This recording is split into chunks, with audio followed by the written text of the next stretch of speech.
Soy Carlos Reich y quiero invitarte a que me acompañes a surfear por los Salmos.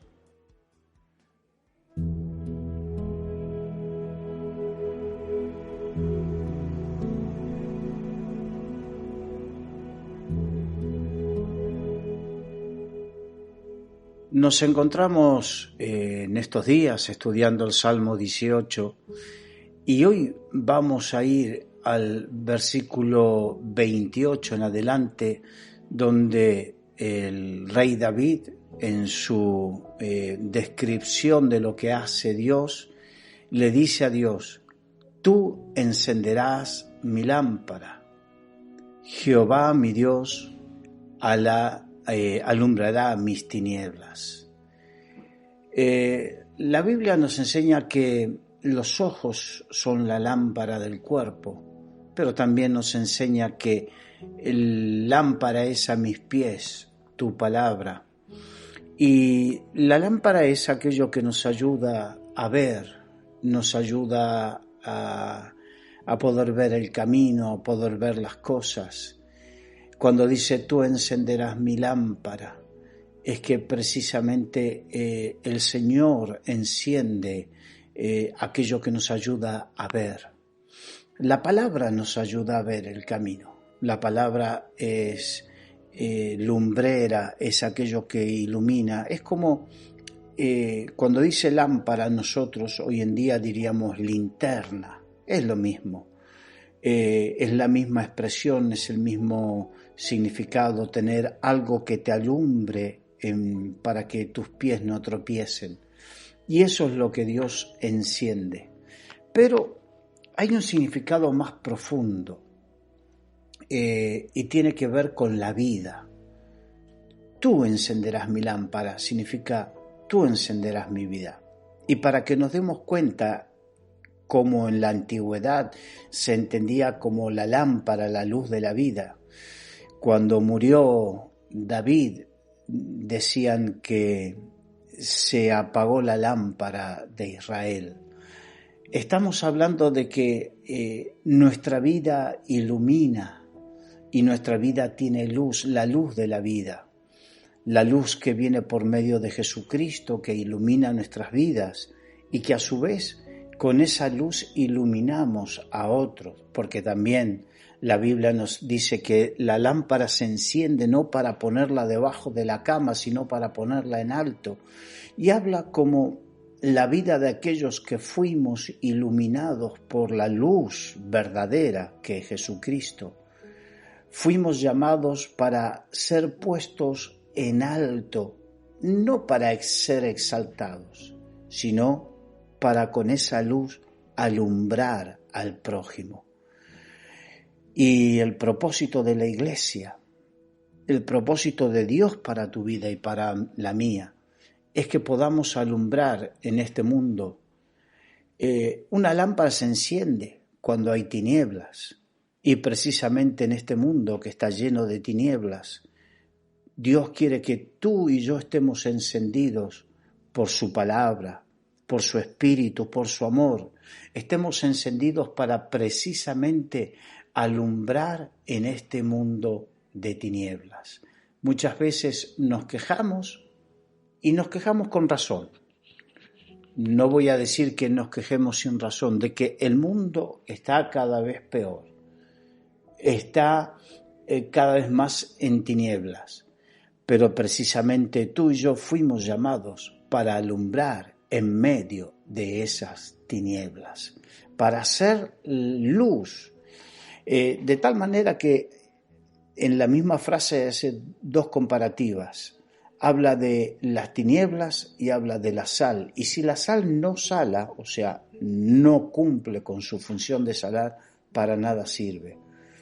Y una lámpara escondida debajo de la cama o escondida en un lugar donde no interese que alumbre, verdaderamente no tiene sentido. Una lámpara que verdaderamente esté llena de aceite para alumbrar, Dios la pondrá en alto. Y si tú te preocupas de que tu vida esté llena de aceite, Dios mismo será quien en su momento Él te pondrá en alto, en un lugar, en una circunstancia donde los demás sean alumbrados por ti. Porque este mundo necesita la luz del Evangelio. Nunca en la historia de la humanidad hubo tanta iluminación artificial como en esta época. De hecho, se habla de la contaminación lumínica. Por esa contaminación lumínica no podemos ver las estrellas. En las ciudades prácticamente es imposible ver las estrellas. Pero a pesar de tanta contaminación lumínica, no tenemos la luz verdadera. No hay luz verdadera. Y la iglesia fue llamada a ser los portadores de la antorcha que lleve la luz verdadera, la palabra de Dios, el testimonio de Dios y alumbrar con la vida de Cristo en cada uno.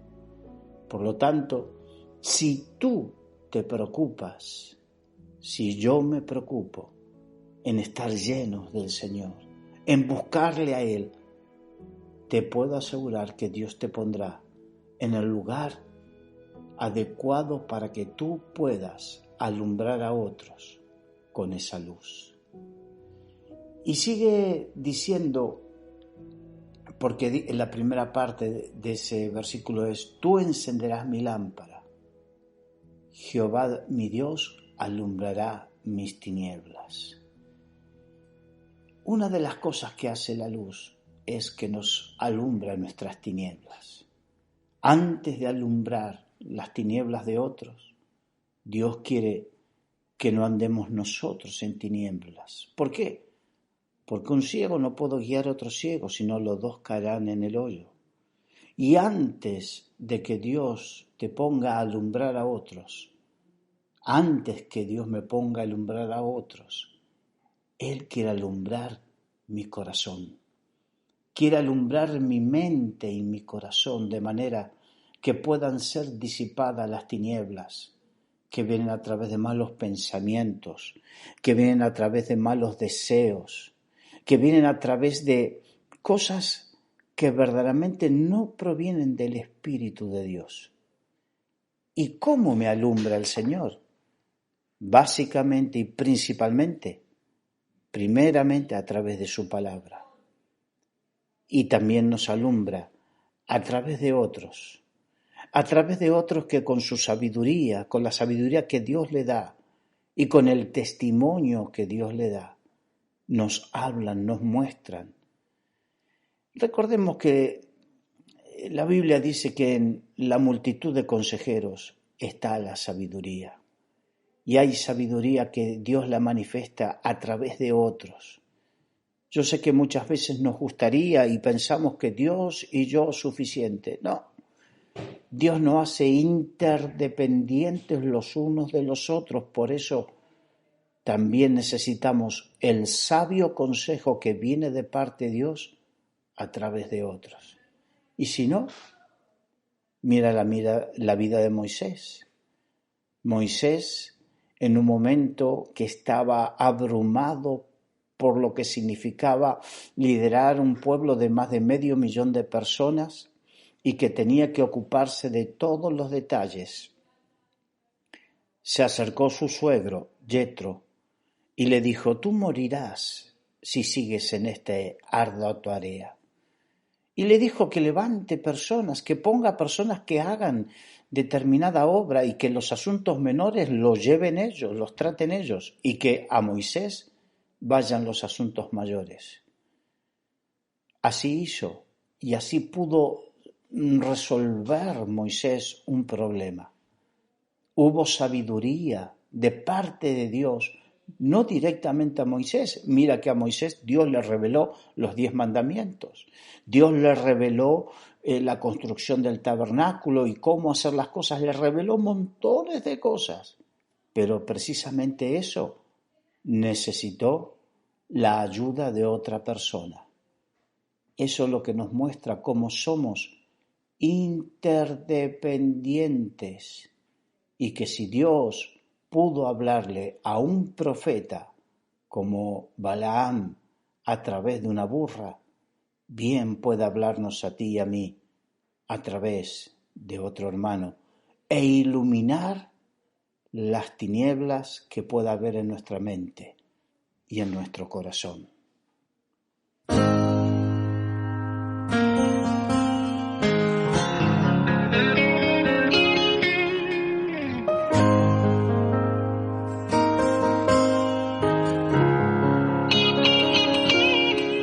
En el principio era el Verbo, y el Verbo era con Dios.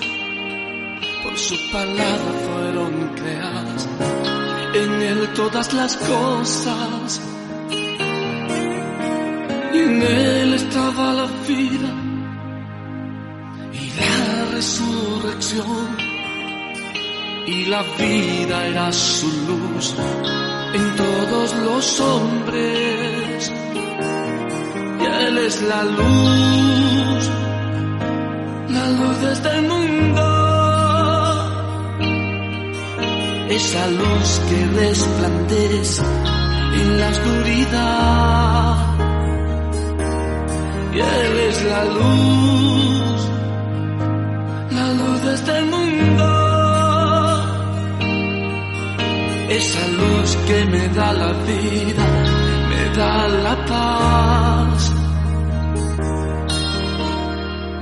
Señor, aunque en esos momentos que no tengo fuerzas, en la adversidad, en la soledad, Señor, yo declaro, Señor, que tú eres mi luz y mi fortaleza.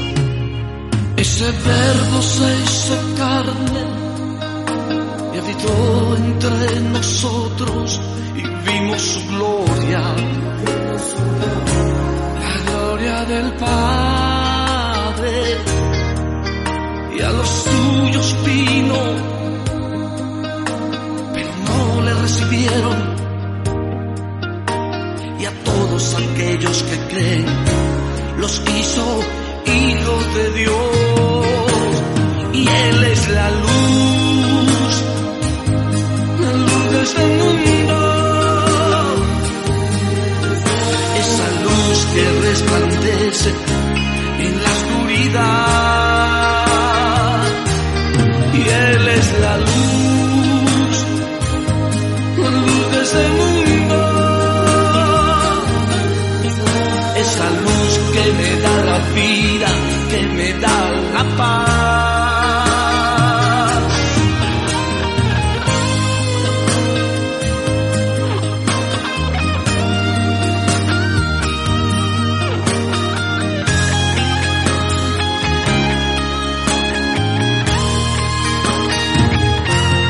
Él es la luz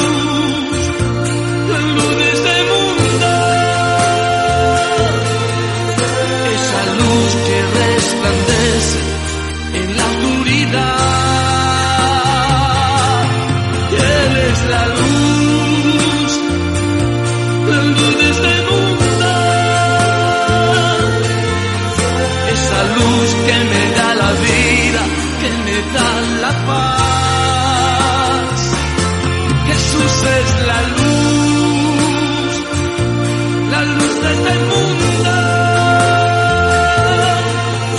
Esa luz que resplandece en la oscuridad. Jesús es la luz de este mundo. Esa luz que me da la vida, que me da la paz. Tú eres Jesús, la luz del mundo. Tú eres, Señor, mi existir. Te adoro, te exalto, tú eres mi Salvador. Solo a ti te adoro, tú eres mi luz.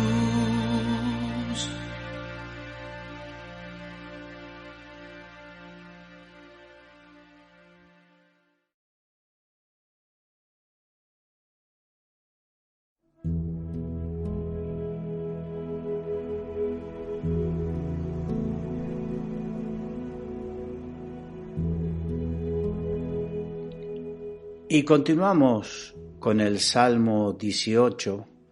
Ya vamos con el versículo 29, donde dice: contigo desbarataré ejércitos y con mi Dios asaltaré muros. Claro, estas palabras muy bonitas hablan de una actitud aguerrida, fuerte, una actitud de fe, pero recordemos que viene precedida de que primero Dios tiene que iluminar nuestras tinieblas.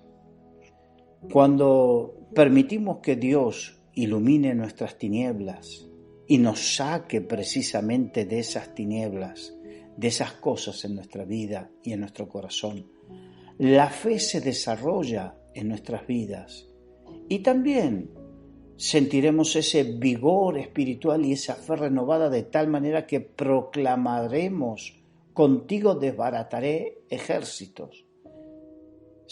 Eso significa, y me hace acordar, cuando dice David mismo, dice: aunque un ejército acampe contra mí, no temerá mi corazón. Y aunque contra mí se levante en guerra, yo estaré confiado.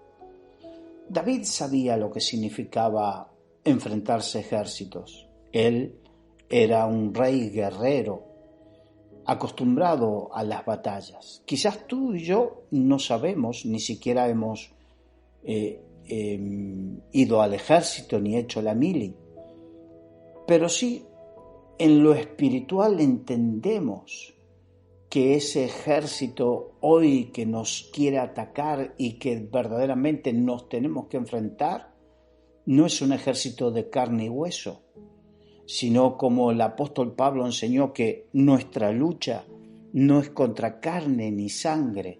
No está hablando precisamente que nuestra guerra en estos momentos no es contra personas físicas.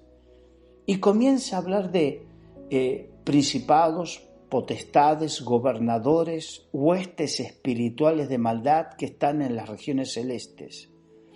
Empieza a hablar de lo que sería un ejército demoníaco espiritual con diferentes y distintos escalafones de autoridad, y que precisamente eso es a lo que nos enfrentamos.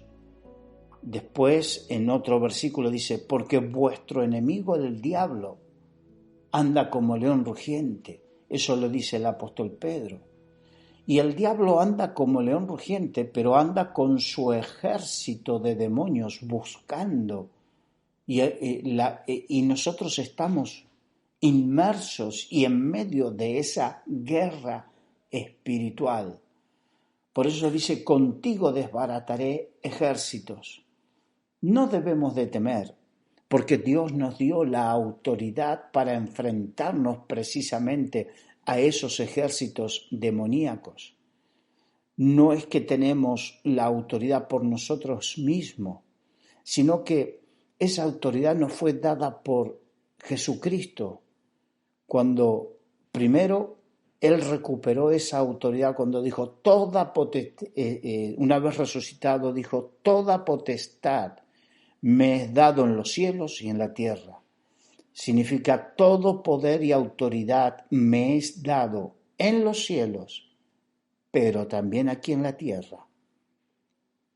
Y cuando envió a los discípulos, les dio autoridad, ese poder y esa potestad se las compartió a los discípulos, pero no quedó solamente en los 11 discípulos que habían quedado con él, porque Judas ya no estaba con ellos, sino que se lo dio a su iglesia, que se formó a partir de esos discípulos. Y esa iglesia está compuesta por ti y por mí. Y esa autoridad nos fue dada precisamente para desbaratar ejércitos. Desbaratar significa ahuyentar, desarmar. Cuando un ejército está desarmado en su unidad, cuando un ejército está desarmado en su propósito y en su moral, lo que hace es desbaratar y es ser desbaratado y huir. Así es la obra de Dios que hace a través de nuestras vidas. Dios nos llamó a extender el reino de los cielos. Id y predicad y extender el reino de los cielos. Ese fue el mensaje que Dios le dio. Y para eso hay que enfrentarse al reino de las tinieblas. Y no debemos pensar que estamos solos, porque dice contigo. No es por nuestra fuerza, no es por nuestra capacidad, porque no es con ejército ni con espada, más con tu Santo Espíritu, dice el Señor. Por lo tanto, no es por nosotros que lo vamos a hacer, es contigo, le dice a Dios. Y es por el Espíritu Santo de Dios que nos fue dado, el Paracleto, el ayudador, que nos fue dado precisamente para desbaratar ejércitos del mal. Y con mi Dios, con Él, asaltaré muros. Esto da la imagen de cuando un ejército asaltaba una fortaleza y iba más allá de los muros que defendían esa fortaleza. Hay cosas que parecen inexpugnables, hay cosas que parecen que son una fortaleza en medio de la sociedad, aún en medio de nuestras vidas o de nuestra familia. Pero esas mismas fortalezas son las que no por nosotros, sino por su Espíritu Santo podremos asaltarlas, podremos subir a través de ella y conquistarlas. Porque esa es la imagen que proyecta esta frase. Contigo desbarataré ejércitos y con mi Dios asaltaré muros, con mi Dios conquistaré esas fortalezas, fortalezas de pensamiento, fortalezas que maldicen, fortalezas de actitudes y de pecados que hay en personas, en familias, en sociedades, en barrios, en el país. Podremos hacerlo, pero no por nuestras fuerzas, sino con el Señor de nuestro lado. Si Él es por nosotros, ¿quién contra nosotros?